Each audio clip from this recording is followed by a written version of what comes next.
Sang ibu ini sangat keren. Dia menanamkan chip di otak putrinya. Lalu, dia bisa melihat setiap gerakan putrinya. Sampai suatu hari, dia melihat satu adegan yang membuat dia sangat sedih. Cerita mulai seperti ini. Ibu tunggal melahirkan satu anak perempuan. Bernama Sarah. Pada hari Sarah berusia 3 tahun. Sang ibu membawanya ke taman untuk bermain. Tapi untuk sesaat tidak menemukan Sarah.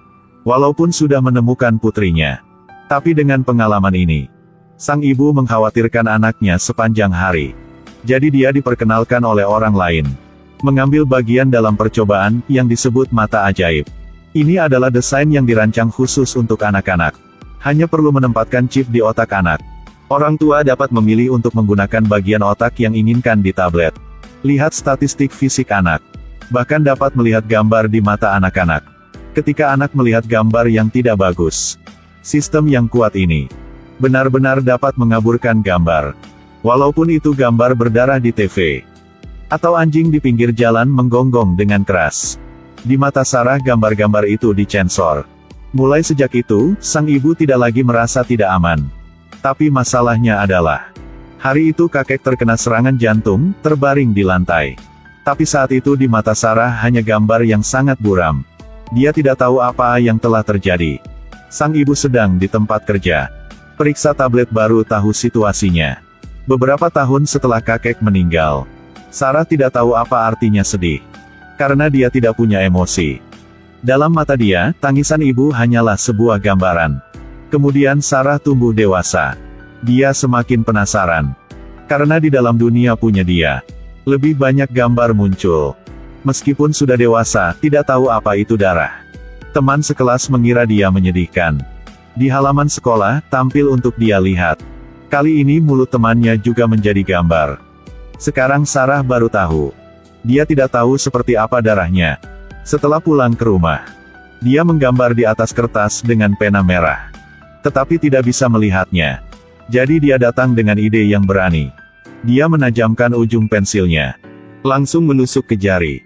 Tapi yang ada di depan mata hanyalah gambar. Sekarang tablet ibu memperingatkan bahaya. Dia langsung membuka pintu kamar anaknya. Menemukan Sarah sedang menusuk pensil ke jari, dia tidak mau berhenti. Sang ibu baru menyadari.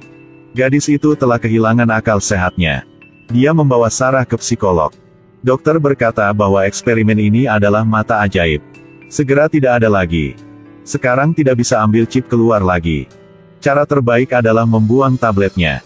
Tidak kendali kehidupan anak lagi. Agar Sarah berkembang secara normal. Sang ibu memutuskan untuk menyembunyikan tablet itu. Dan matikan semua fungsi. Sejak saat itu, Sarah bisa melihat semuanya. Anjing tetangga yang ganas. Bahkan darah di bibir Mark.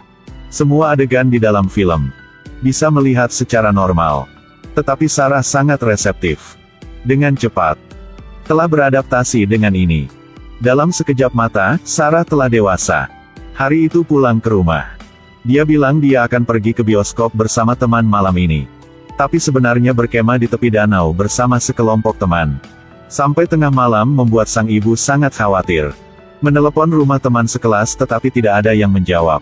Pada saat itu, sang ibu ingat ketika Sarah menghilang waktu dia berusia 3 tahun. Dia panik langsung pulang ke rumah dan ambil tablet itu. Tetapi baru membuka layarnya, melihat anak dia sedang dengan pria lain. Ini membuat sang ibu sangat sedih. Menunggu anak sampai ke rumah. Dia tidak omong apapun. Tapi pikiran jahat terus-menerus muncul di kepalanya. Di dalam berapa hari, ibu menemukan bahwa pria itu ajari putri dia untuk melakukan hal-hal buruk. Dia tidak bisa tenang lagi. Langsung datang ke tempat kerja pria itu. Keluarkan video untuk memperingatkannya. Harus jauhi putri dia. Jika tidak akan masuki pria itu ke penjara. Sejak itu, pria ini tidak mau angkat HP dari Sarah lagi. Akhirnya putus dengan Sarah tanpa alasan. Tapi sang ibu menemukan bahwa Sarah sedang hamil. Dia membeli pil kebon untuk diminum putrinya. Sarah merasa mual saat di kelas. Setelah diperiksa, dokter mengatakan dia hamil. Tetapi karena dia minum pil kebon dengan cepat. Jadi sekarang udah tidak ada masalah apa lagi. Sarah sangat bingung. Tanya kepada diri sendiri kapan minum obat itu ya. Jadi dia bergegas pulang ke rumah untuk cari petunjuk. Seperti yang diharapkan, dia menemukan ramuan itu di tempat sampah. Ada juga tablet yang digunakan ibu untuk memantaunya. Dia sangat sedih, kemasi tas dan bersiap untuk meninggalkan rumah. Sekarang sang ibu baru saja pulang. Melihat anak sedang pegang tablet itu, mengerti bahwa dia telah terpapar. Dia langsung menjelaskan. Katakan, semua ini untuk kebaikanmu. Tetapi Sarah sedang ada di mana? Menghadapi ibu sedang berbicara omong kosong. Dia mengambil tabletnya untuk memukul kepala ibu. Dalam mata dia, depan hanya sebuah gambar yang tidak jelas.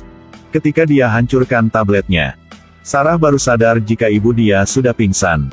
Dia sangat panik. Ambil bagasi dan lari. Menunggu sang ibu bangun. Menemukan sang putri sudah pergi jauh dari rumah. Dia kehilangan anak sekali lagi. Anak yang dia sayangi. Dan Sarah sekarang duduk di mobil untuk pergi jauh. Ini benar-benar tidak sulit dikenali.